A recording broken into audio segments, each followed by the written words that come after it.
2020년 12월 8일 새벽 3시경 경남 양산시 북부동의 한 재개발구역 폐교회마당에 불이 났다는 신고가 119에 접수됐습니다. 단순 화재 사고인 줄 알고 화재 진압을 하던 소방대원들은 교회 담벼락 옆 쓰레기 더미 속에서 타담한 비닐봉지를 보고 경악을 금치 못했습니다. 봉지 안에는 바로 토막난 사체가 들어있었기 때문입니다. 경찰은 누군가 살인을 저지른 뒤 사체를 훼손하고 불에 태워 관련 흔적을 지우려 한 것으로 보고 곧바로 수사에 돌입했습니다. 그리고 수사 끝에 밝혀진 범인의 정체. 놀랍게도 범인의 살인 행각은 이번이 처음이 아니었습니다.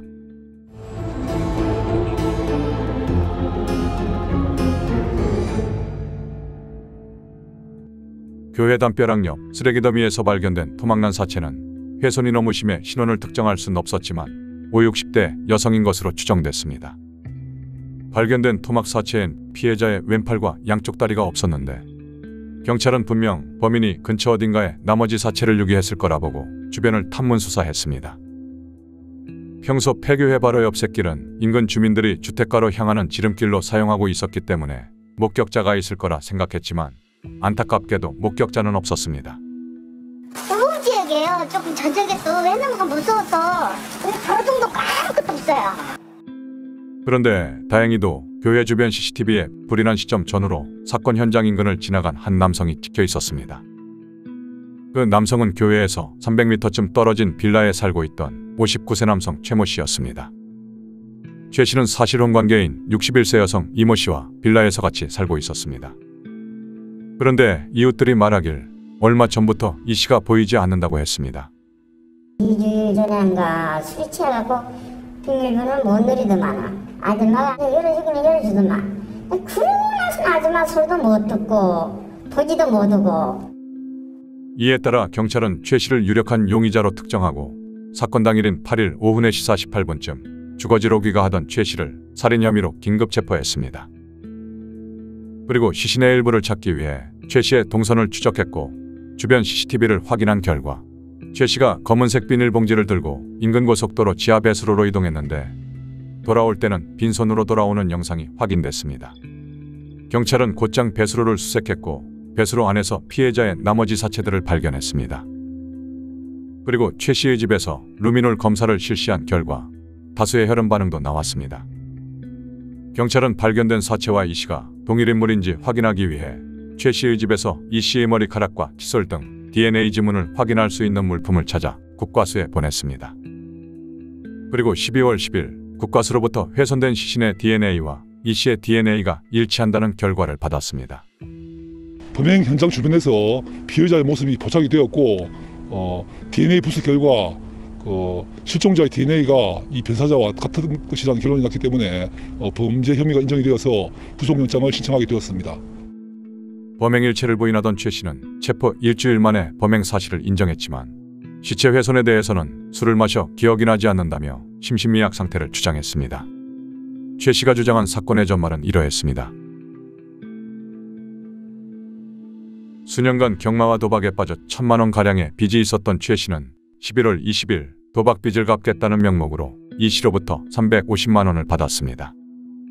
그러나 최 씨는 이 돈을 주점과 다방을 다니며 유흥비로 모두 탕진했습니다. 11월 25일 아침 9시 20분경 술을 마시고 외박한 최 씨가 집으로 돌아오면서 두 사람은 술과 도박비 문제로 싸우게 됐습니다. 언성이 높아지게 되며 최 씨는 화를 주체하지 못해 이 씨의 머리를 주먹으로 3차례 정도 가격했다고 주장했습니다. 그 후 최 씨는 쓰러진 이 씨를 그대로 두고 오후 12시쯤 밖으로 나가 술을 마셨습니다. 그리고 집에 돌아와 마저 술을 마시고 오후 5시경 정신을 차려보니 화장실에 이 씨의 시체가 토막난 채로 비닐봉지에 담겨 있었다고 진술했습니다. 최 씨는 술에 취해 이 씨의 사체를 절단한 기억도 없고 무엇으로 잘랐는지 전혀 기억이 나지 않는다고 주장했습니다. 그 후 최 씨는 26일 오후 7시 20분경 피해자의 왼팔과 양다리를 담요에 싼 후 철제선 수레에 싣고 지하 배수로에 유기했습니다. 그리고 나머지 사체는 27일 오후 3시 54분, 오후 4시 43분 두 차례에 걸쳐 캐리어에 담아 교회 앞마당 쓰레기 더미에 유기했습니다. 그러고는 사체가 발각될 것 같은 불안감에 12월 8일 새벽 2시 20분경 배수로에 유기한 사체에 먼저 불을 지르고 약 10분 뒤에 교회 앞마당에서 나머지 사체에 불을 질렀습니다. 피해자를 살해한 뒤 도망낸 것도 모자라 사체에 불까지 지른 최 씨. 최 씨를 기억하는 초중 고등학교 지인들은 최 씨가 평소 장난이 심하고 공격적이라 다른 사람들이 피했다고 진술했습니다. 그런데 최 씨의 만행은 여기서 끝이 아니었습니다. 최 씨는 이 씨를 살해한 뒤 이 씨의 핸드폰으로 연락해온 이 씨의 동생을 희롱하기까지 했습니다.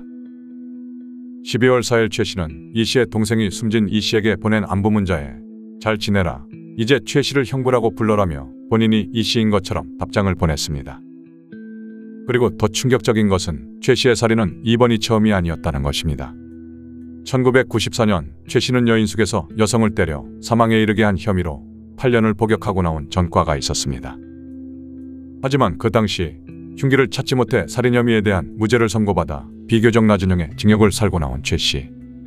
살인 도구만 없으면 낮은 형을 받는다는 걸 알게 된 최 씨는 이번에도 이 씨를 때리기만 했을 뿐 어떻게 죽였는지는 기억이 나지 않는다고 주장한 것은 아닐까. 이에 검찰은 거짓말 탐지기를 통해 살해 당시 흉기를 사용하지 않았다고 주장한 최 씨 진술의 신빙성을 확인했고 그 결과 최 씨의 진술이 거짓으로 판명됐습니다. 검찰은 최 씨의 범행이 전형적인 사이코패스 범죄라며 범행의 잔혹성과 재범의 우려를 고려해 최 씨에게 사형을 구형했습니다.